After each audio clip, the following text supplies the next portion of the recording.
Just like in audio, a lot of things in optics work kind of the same way in reverse. So in my right hand, I have a telephoto extender. It's 1.4x. What it does is it gets the light from the middle of the lens and effectively doing a crop and spreads it to the full length so that you get the full quality of the sensor, but more zoomed in. The price of that is that you get less light overall. In the reverse direction, when you have something like a speed booster, you have something like a crop sensor. This is a Super 35 or APS-C sensor. It's smaller. So we can benefit by squeezing more of the full frame light onto the smaller sensor in the reverse direction. And this has that same ratio of one stop, 0.71 in that case.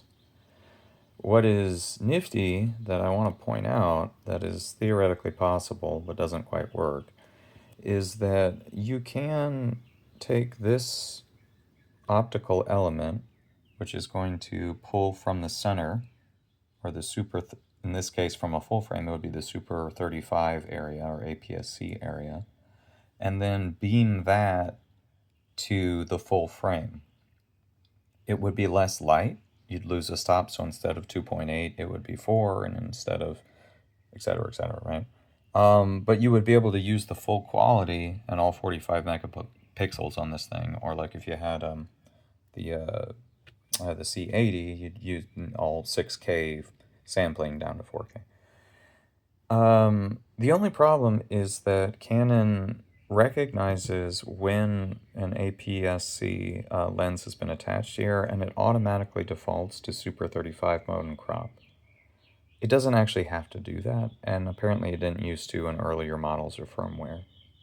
So what I'd like to be able to do is that this has a movie crop or Super 35 or EF-S mode or whatever. They have different ways of saying it.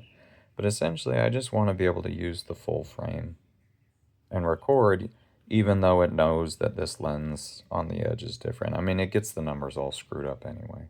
So just as you can speed boost from a bigger lens to a smaller sensor, you can telephoto convert to get more range, but actually you can telephoto convert to turn a lens that maybe it's a wonderful lens. It's just, APS-C. I mean, it's one of the best lenses ever, Super 35, right?